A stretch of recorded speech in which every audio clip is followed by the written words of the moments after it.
గ్రామ సభలలో ఏం చెప్తారు? వాళ్ళు వచ్చి మీ ఊరికి ఇల్లు వస్తున్నాయి, రేషన్ కార్డులు వస్తున్నాయి, రైతు కూలీలకు ఇవి వస్తున్నాయి, అవి వస్తున్నాయి అని చెప్తారు, అంతవరకే. కానీ మీరు గట్టిగా ఉండి ఏదైతే లిస్టు వాళ్ళ నుంచి వచ్చిందో అది అనౌన్స్ చేయించకండి. ఎందుకంటే నేను అన్ని వదిలిపెట్టి ఈరోజు నా సుఖాంతమైన జీవితాన్ని వదిలిపెట్టి ఈరోజు ఇక్కడ నిలబడి మీ 24 గంటలు మీ సేవలో ఉన్నా. మీకు ఎటువంటి సమస్యలు నాకు తీర్చడానికి ఉన్నా. రేపు పొద్దున రేషన్ కార్డులైనా సరే, ఇండ్లైనా సరే, ఆ గ్రామ కార్యకర్తలు, ఆ గ్రామ పెద్దలు కలిసి కూర్చొని డిసైడ్ చేసిన వాళ్ళకే లిస్ట్ ఇప్పిస్తాం. లేకపోతే ఒక్కరు కూడా రేషన్ కార్డు రాదు, ఒక్కరు కూడా రేషన్ కార్డు రాదు, ఒక్కరు కూడా ఇండ్లు రావు. మనం చెప్పే వరకు నేను చెప్పిన కలెక్టర్ గారు కూడా ఆదేశాలు ఇవ్వడం జరిగింది.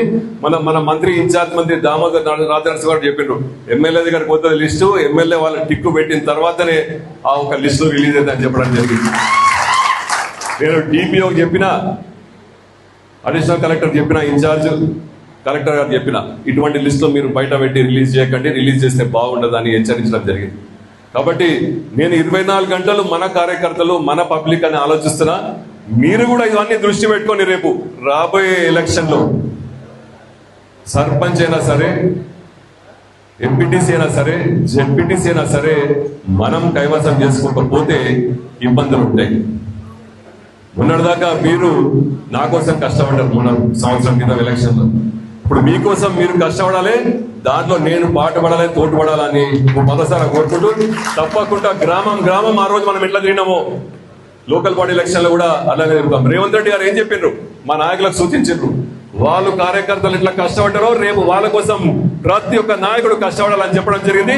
అదే విధంగా మేము కష్టపడతామని మీ అందరికీ సమాధానం చెప్తున్నా. మీరు ఎటువంటి అపోహలు పెట్టుకోకండి. మీరు ఈ మధ్య టీఆర్ఎస్ తక్కువైంది, మనది ఎక్కువైంది అని చాలా మంది అంటున్నారు స్టేజ్ మీద.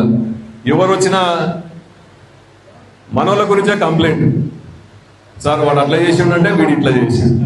అది కొంచెం తగ్గించుకోండి, గ్రూపులు కాకండి. ఇప్పుడు గ్రూపులు అనేది ఏం లేదు, అందరం ఒకటే సింబల్ మీద ఉన్నాం. ఏం సింబల్? ఆకలేదు కానీ గట్టే చెప్పండి. చేయి గుర్తు మీద ఉన్నాం మనం అందరం.